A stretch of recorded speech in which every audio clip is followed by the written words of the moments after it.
Isang pinagpalang Miyerkules po sa inyo, mga kapwa ko debotong lingkod. Like Father, like Son. Dito po sa katagang ito, aking maiuugnay ang aking mga pagninilay sa ating mabuting balita sa araw na ito na hango kay San Juan. Isa po sa mga pangunahing tema na patuloy na ipinapahayag sa atin ni Jesus ay ang kanyang malalim na ugnayan o relasyon sa kanyang Ama.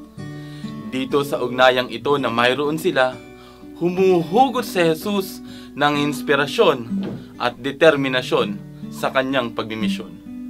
Kung baga, ang Diyos Ama ang hugot ni Kristo.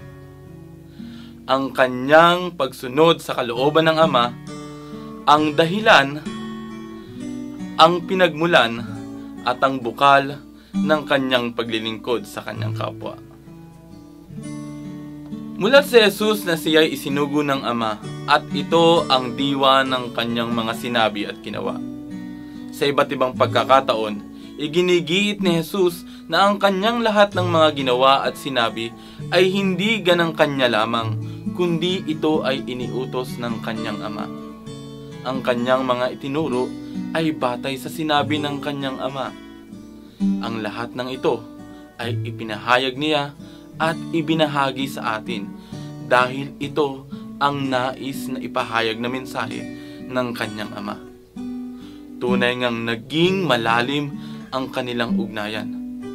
Ito ang naging bunga ng kanyang patuloy na buong pusong pagsunod sa kalooban ng Diyos.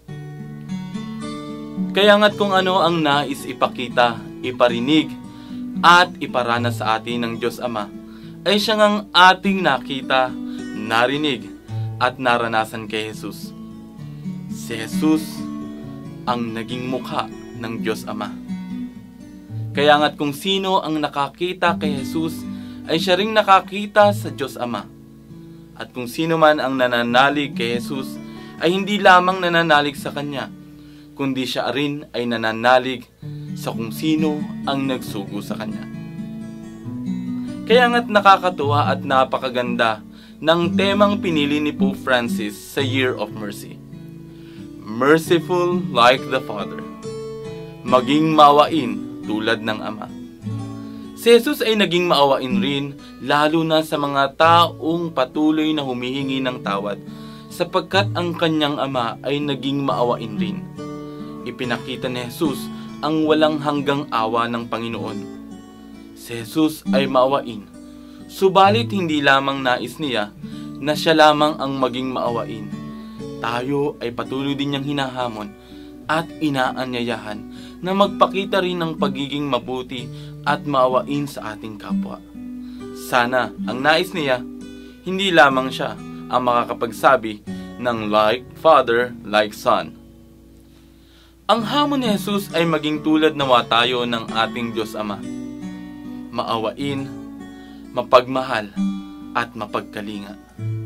Ang kalooban ng Ama nawa ang maging dahilan, pinagmulan, at bukal ng ating mga desisyon sa araw-araw. Sa ganitong paraan ating may pagpapatuloy kung anuman ang ipinahayag sa atin ni Jesus na batay sa kalooban ng ating Ama. Ipagpatuloy nawa natin na maging mga mukha ng Diyos Ama sa ating mundo. Nawa ay makita ng ating kapwa, lalo't higit ang mga lubos na nangangailangan, na patuloy na pwedeng maranasan ninuman ang pagmamahal, awa, at pagmamalasakit ng Diyos Ama. Paano natin ito magagawa? Simulan natin sa patuloy na pagpapalago ng isang malalim na ugnayan at relasyon sa ating Diyos Ama. Kaya mga kapwa ko debotong lingkod, nawa ang ating mga programa sa ating buhay ay rated PG. May temang pagmamahal, paglilingkod, pagmamalasakit at awa na nangangailangan at naaayon sa patnubay at gabay ng Diyos Ama. Mahal na Ina ng laging saklolo, ipanalangin mo kami.